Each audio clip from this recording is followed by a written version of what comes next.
అందరికీ నమస్కారం. ఈరోజు చాలా గొప్ప రోజు అనే చెప్పాలి. మా నాయకుడు చంద్రబాబు నాయుడు గారు, ముఖ్యమంత్రి చంద్రబాబు నాయుడు గారి జయంతి పుట్టినరోజు సందర్భంగా ఈరోజు వేల మంది వచ్చి బ్లడ్ క్యాంపు రక్తదానం చేయడానికి ముందుకు వచ్చారంటే ఆయన మీద ఉన్న అభిమానం ఎంతో చూడాలి. ఎందుకంటే రక్తదానం అంటే ఎన్నో ప్రాణాలు కాపాడే దానం, గొప్ప దానం ఏదైనా ఉందంటే రక్తదానమే. అలాంటి రక్తదానానికి వచ్చిన మా కళ్యాణదుర్గ ప్రజల తరఫున మా ముఖ్యమంత్రి గారికి ఆయనకి జన్మదిన శుభాకాంక్షలు తెలియజేస్తున్నాం. అలాగే మా ప్రాంత ప్రజలు కూడా చాలా మా ముఖ్యమంత్రి ద్వారా ఆశిస్తున్నారు. ఈ ప్రాంతం పూర్తిగా కరువుతో కొట్టుమిట్టాడుతున్న ప్రాంతం, ఒక్క నీటి చుక్కు కూడా లేని ప్రాంతం ఏదైనా ఉందంటే ఖచ్చితంగా కళ్యాణదుర్గ ప్రాంతమైనా చెప్పాలి. మా ముఖ్యమంత్రి గారు దీనిపైన ప్రత్యేకమైన దృష్టి కూడా పెట్టారు. బీటీపీ ప్రాజెక్టు కూడా పునఃప్రారంభించారు. అంటే 2018లో ఆయన ప్రారంభించిపోతే 2019లో వచ్చిన ప్రభుత్వం పూర్తిగా దాన్ని విస్మరించి సర్వనాశనం చేసి పెట్టింది. ఈ ప్రాంత రైతులను నిట్టునిలున మోసం చేయడం జరిగింది. కానీ మరి మా 2024లో మా ప్రభుత్వం వచ్చిన తర్వాత ఇప్పుడు మళ్ళీ కూడా ప్రారంభం చేసుకున్నాం. అంటే ఈ ప్రాంత ప్రజలు కూడా కళ కూడా అదే. మాకు నీళ్ళు ఇస్తే చాలు, మేము ఎప్పుడు కూడా గుండెల్లో పెట్టుకుంటాం. చంద్రబాబు నాయుడు గారి ఫోటో మా గుండెల్లో పెట్టుకొని చూసుకుంటాం, మా ప్రాంతానికి నీళ్ళు ఇవ్వండి అని అడగడంతో ఈ ప్రాంత ప్రజల కోరిక కూడా త్వరలో తీరబోతుంది. అలాంటి గొప్ప నాయకుడు జన్మదినం జరుపుకోవడం చాలా సంతోషాన్ని ఇస్తుంది.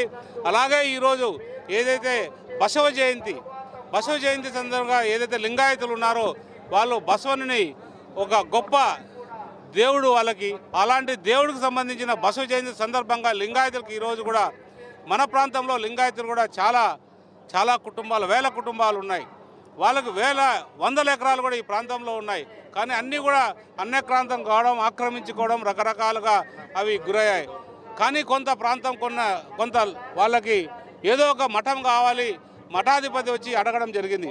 ఈరోజు అలాంటి ఏదైతే లింగాయత్ భవన్ ఉందో అది కూడా ఈరోజు ఉదయం ఇప్పుడు 11 గంటలకు కూడా దానికి భూమి పూజ చేయబోతున్నాం.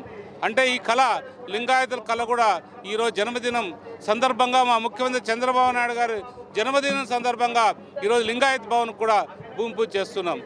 అలా ఎందుకంటే ఈ ప్రాంతంలో ఏది కూడా అభివృద్ధి లేకోకుండా ఎక్కడికక్కడ కుంటుపడుతూ వచ్చింది. మొన్ననే మీరు చూశారు, ఎంతోమంది దళితులు ఉన్న, అత్యధికంగా దళితుల్లో మన ప్రాంతంలో పూర్తిగా 35,000 పైచీలకు దళితుల్లో ఒక్క అంబేద్కర్ భవన్ కూడా లేకపోవడం చాలా సిగ్గుచేటు. అలాంటి పరిస్థితుల్లో కూడా మేము అంబేద్కర్ భవన్ కావాలని మా ముఖ్యమంత్రి గారిని అడిగితే తక్షణమే దానికి శాంక్షన్ 2,36,00,000 రూపాయలు శాంక్షన్ చేసి మొన్ననే భూమి పూజ చేశాం. అవన్నీ కూడా ప్లాన్లన్నీ వర్కౌట్ చేస్తున్నాం. ఎందుకంటే అంబేద్కర్ భవన్ భిన్నంగా ఉండాలి. ఏదైతే మా దళితులు ఉన్నారో వాళ్ళు సంతోషంగా మా భవన్ అనే ప్రేమ, అభిమానం దాని మీద చూపించాలనే సంకల్పంతో దానికి ఒక ప్రణాళిక తయారు చేస్తున్నాం. అవి ఒక నెల 2 నెలల లోపల ఆ ప్రణాళిక కూడా పూర్తి అవుతుంది. దళితుల కోసం కష్టపడే మా కూటమి ప్రభుత్వానికి ఎప్పుడు కూడా అండగా ఉంటామనేది కూడా దళితులు చెప్పడం జరిగింది. అలాగే ఈరోజు చాలామంది అధికారులు ఉదయం 6:30 గంటలకే వచ్చి వాళ్ళు రక్తదానం చేయడానికి ముందుకు వచ్చి ఈరోజు రక్తం ఇచ్చి వాళ్ళ అధికారుల డ్యూటీలో పోవడానికి వచ్చారు.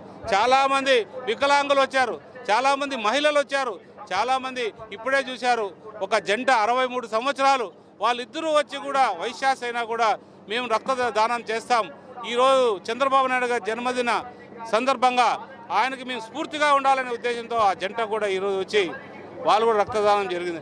ఇంతమంది స్వచ్ఛందంగా వచ్చి రక్తం ఇస్తున్నారంటే ఖచ్చితంగా చంద్రబాబు నాయుడు గారు ఏదైతే మా ప్రాంతం మీద ఉన్న ప్రేమ అభిమానాలు చూపించాలనే అభిమానంతోనే ఈరోజు మా ప్రజలందరూ కూడా, అలాగే మా నాయకులందరూ కూడా ఈరోజు రక్తదానానికి వచ్చి ముందుకు వచ్చి చేస్తున్నందుకు సంతోషంగా ఉంది. జగన్మోహన్ రెడ్డి పాదయాత్ర చేస్తామంటున్నారు. అది పాదయాత్రల యుగం అయిపోయింది. పాదయాత్రలు కాదు, ఏ యాత్ర చేసినా ఆయనకి రాదు. ఎందుకంటే ప్రజలందరూ కూడా అభివృద్ధిని కోరుకుంటున్నారు కాబట్టి ఏదో రపనో ఇంకోటో కోరుకోవట్లేదు. నువ్వు పాదయాత్ర ఏదైనా నీకు హక్కు ఉంది. మేము నీ మాదిరి అడ్డగిచ్చే శక్తి కాదు. మేము ఎవరైనా ఎక్కడైనా చేసుకోవచ్చు. మొన్నే ఒక ఆయన ఇంకొక యాత్ర చేసి FCRI నేనే తెచ్చానని చెప్పుకుంటూ తిరుగుతున్నాడు. అది నిజంగా ప్రజలందరూ కూడా నవ్వుకుంటున్నారు. అలాంటి యాత్రే జగన్ కూడా చేయబోతున్నాడు. ఏం పర్వాలేదు, మీరు యాత్ర చేయండి, మేము ఇంకా 3 సార్లు మా ప్రభుత్వమే, కూటమి ప్రభుత్వమే వస్తుందని చెప్తున్నాం. అది నా స్థాయిలో నేను మాట్లాడలేను. కానీ లోకేష్ బాబు గారు జాతీయ అధ్యక్షుడు అయినందుకు మేము అందరూ కూడా గర్వపడుతున్నాం. ఎందుకంటే వర్కింగ్ ప్రెసిడెంట్ అనేది మా నాయకుల్ని, కార్యకర్తల్ని, ప్రజల్ని కాపాడే గొప్ప పదవి అది. ఆ పదవిలో ఆయన ఉంటున్నారు కాబట్టి ఆ పదవికి వెన్నె తెచ్చే విధంగా ఆయన మమ్మల్ని కూడా బాగా జాగ్రత్త ఎప్పటికప్పుడు ప్రజల మధ్యలో ఉండాలని అప్రమత్తం చేస్తున్న నాయకుడిగా మేము ఎప్పుడు కూడా ఆయన నాయకత్వంలో పనిచేయడానికి సిద్ధంగా ఉన్నాం. గౌరవ ముఖ్యమంత్రి నారా చంద్రబాబు నాయుడు గారి యొక్క జన్మదిన సందర్భంగా ఈరోజు వారికి శుభాకాంక్షలు తెలియజేస్తూ ప్రపంచంలో ఉన్నటువంటి ప్రతి తెలుగు వారు కూడా గర్వంగా చెప్పుకునేటువంటి నాయకుడిగా నవ్యాంధ్రప్రదేశ్ని స్వర్ణాంధ్రప్రదేశ్గా చేయాలని సంకల్పంతో ముందుకెళ్తున్నటువంటి వారి కృషి దీక్ష పట్టుదలకు ఈరోజు అందరూ కూడా అభినందిస్తూ రాష్ట్ర వ్యాప్తంగా దేశవ్యాప్తంగా ఉన్నటువంటి తెలుగు వారందరూ కూడా అనేక కార్యక్రమాలు చేపట్టడం జరుగుతుంది.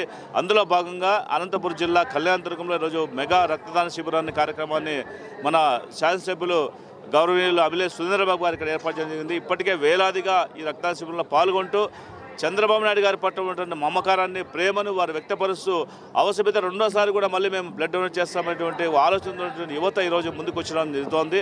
ఈరోజు ప్రత్యేకించి ఎందుకంటే గౌరవ లోకేష్ గారు తెలుగుదేశం పార్టీ జాతీయ అధ్యక్షులుగా వాళ్ళు పదవి చేపట్టిన తర్వాత ఈరోజు యువత ఇంకా మరింత ఉత్సాహంతో ముందుకు వచ్చి ఈ కార్యక్రమంలో పాల్పంచుకుంటూ తెలుగుదేశం పార్టీ యొక్క దిశానిర్దేశాన్ని చూపిస్తూ ఈ యొక్క రాష్ట్రాన్ని అన్ని రంగాల్లో ముందుకు తీసుకెళ్లేటువంటి ఒక సంకల్పంతో ముందుకెళ్తున్నటువంటి నారా చంద్రబాబు నాయుడు గారి జన్మదినాన్ని ఎంతో ఘనంగా నిర్వహించడం, అందులో నేను కూడా పాలు పంచుకోవడం అనేది నా యొక్క అదృష్టంగా భావిస్తూ వారు ఏ విధంగా ఈరోజు కృషి చేస్తున్నారో అంతకు మించి ప్రతి శాసనసభ్యులు కానీ ప్రతి పార్లమెంట్ సభ్యులు కానీ కృషి చేయాలనేటువంటి ఒక ఆలోచనతో చంద్రబాబు గారు ఎప్పుడు దిశానిర్దేశం ఇస్తుంటారు.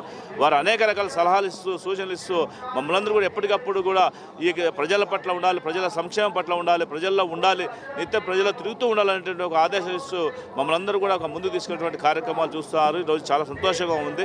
అన్ని చోట్ల కూడా ప్రతి గ్రామం అని లేదు, ప్రతి పట్టణం లేదు, నగరం అని లేదు, అన్ని చోట్ల కూడా ఈరోజు వారి యొక్క జన్మదిన వేడుకలను ఎంతో ఘనంగా నిర్వహిస్తున్నటువంటి సందర్భాన్ని చూస్తూ ఉన్నాం. Thank you.